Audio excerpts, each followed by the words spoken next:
Parler de médecine maintenant, comment accompagner les étudiants qui veulent devenir médecins et qui sont parfois un petit peu désorientés parce qu'entre la pression du bac et la pression d'après-bac, évidemment, eh bien, on ne sait pas forcément quel chemin prendre correctement. En médecine, on s'était dit qu'on allait mettre en place une cordée de l'excellence finalement, c'est-à-dire que l'on va aller accompagner les élèves qui sont directement en seconde, qui souhaitent faire médecine et les amener 3 ans après le début de leurs études de médecine. On en parle avec Sébastien Delécluse, étudiant à l'UFR de médecine et assesseur. Bonjour Sébastien. Bonjour Thibaut. Merci d'être là. Vous êtes accompagné de Charlotte Lecomte, étudiante elle en 2e année de médecine, ayant bénéficié de l'accompagnement au lycée Joliot-Curie de Hirson. Exemple, et c'est vous qui avez, entre autres, qui pouvez nous parler un petit peu de cette cordée. C'est vraiment un accompagnement global. Hein. C'est ça, hein, l'esprit du dispositif qu'on mène avec l'université, le rectorat et l'agence régionale de santé. C'est d'avoir fait un peu le pari qu'en allant chercher des lycéens de la région qui avaient les capacités de les accompagner, de lever tous les freins qu'ils avaient d'accès à l'université. On allait les accompagner donc sur le -3, +3 et qu'ils allaient rester exercer en Picardie par la suite. Donc c'est tout l'idée du dispositif, hein, de les prendre dès la seconde, avec du renforcement scientifique, de la méthodologie sur comment se passent les cours à l'université, enlever un certain nombre de mythes autour des études de santé. Et sur les longues études de santé. C'est ça, les longues études de santé. Et sur l'année de la PACES plus particulièrement, on a mis l'an dernier un dispositif assez innovant avec le Crous, où là on les chouchoute un petit peu, je dirais, sur l'année de la PACES, avec un logement. Juste l'année de la PACES. Première année commune aux études de santé, pardon. C'est la première année qui regroupe les étudiants en médecine, pharmacie, sage-femme, kiné et dentaire. Bon, la première année de médecine. C'est ça. Charlotte, comment arriver en seconde, vous avez été sensibilisée à ça, peut-être pas directement à la seconde, mais comment est-ce que vous avez eu connaissance de cet accompagnement suite à votre choix de devenir médecin? Alors moi, j'ai fait partie du dispositif à partir de la terminale. D'accord. Et donc, c'est mon prof d'SVT qui nous a parlé de ce dispositif. Et donc, c'est lui qui nous en a parlé, qui nous a dit les débouchés possibles. Et voilà. Et du coup, l'accompagnement s'est fait comment durant cette première année de terminale? Ce sont des entretiens, des binômes, des groupes de travail, une espèce déjà peut-être de pré-découverte de ce qui vous attendrait pendant les 10 années à venir? Oui, alors du coup, on a eu des cours de méthodo, surtout. Et on a pu aussi rencontrer des professionnels de santé, notamment des kinés, des médecins, des sages-femmes. Et donc, ça nous aide beaucoup pour notamment l'orientation ensuite. Et voilà. Et du coup, ça se fait comme ce genre d'image que l'on a à l'écran. C'est une espèce D'abord, on est beaucoup dans la théorie, évidemment, pour essayer d'expliquer un peu comment tout cela va se passer. Hein. C'est ça, ils ont des tuteurs en 2e, 3e année qui vont dans les lycées, leur présenter, essayer de dédramatiser un peu l'amphi. Là, on voit un amphi où il y a 600 personnes, ils sont dans une classe à 20, 30. Donc essayer de leur dire que ça va aller, il n'y a plus un contact aussi direct au prof, mais il y a d'autres façons d'interagir, d'autres méthodes de travail à acquérir. C'est un peu l'esprit du dispositif. Est-ce que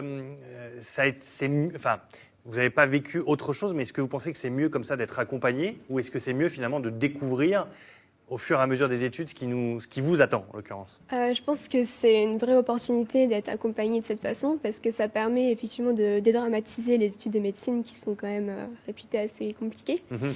Et ça permet aussi de faire l'enchaînement avec le lycée de façon plus fluide. Et ça nous permet d'appréhender au mieux notre première année. Oui. Ce dispositif, il est efficace. Vous sentez aussi que peut-être qu'on aborde les études de médecine de manière un peu plus tranquille, vous qui les accompagnez, tous ces élèves-là, est-ce que vous pensez que vous en avez bénéficié, vous ou pas? Non, ça n'existait pas. Du coup, comment est-ce que vous vous placez par rapport à ça? Est-ce que vous pensez que c'est un plus, évidemment? L'un des intérêts, c'est ce que Charlotte disait, c'est qu'il y a une marge qui est assez élevée, on va dire, entre la terminale, les 2 mois de vacances et l'entrée à l'université, avec un rythme en PACES qui part tout de suite assez rapidement. Et donc, on essaie de réduire un peu ce fossé, qui connaissent déjà les lieux, puisqu'ils sont déjà venus aux vacances de Pâques sur leur année de terminale à l'université, qu'ils aient l'habitude du rythme, d'une certaine méthode de travail. Et comme ça, j'ai envie de dire qu'ils soient efficaces dès le premier jour, qu'ils soient dans le rythme et qu'ils puissent tout de suite se mettre dans l'optique d'apprentissage et du concours qui arrive vite. On va continuer à avoir des images justement qui illustrent un petit peu ce propos-là. Vous, alors ça c'est des cours avec un petit peu moins de monde. Dans l'hypothèse où vous vous devenez médecin, que tout se passe bien. Est-ce que c'est important aussi d'être fidèle à la région aussi qui vous a accompagné, dans le sens où est-ce que vous sentiriez, par exemple, de revenir à Hirson, exercer votre métier? Potentiellement, oui. La réponse que vous allez faire ne vous engage pas. Hein. Après, c'est assez compliqué de se projeter étant donné le nombre d'années d'études. Ouais. Mais c'est une possibilité, oui.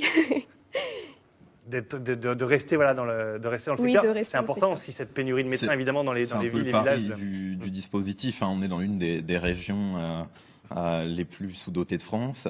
Et l'idée, c'est de se dire que des étudiants qui ont leur attache familiale, qui viennent de la Picardie, ont plus de chances. Je ne dis pas que tout le monde va rester en région, mais en tout cas ont plus de chances de s'installer, les études finies, dans les bassins où on va manquer de médecins dans les années qui arrivent. C'est ça. C'était important de les chouchouter.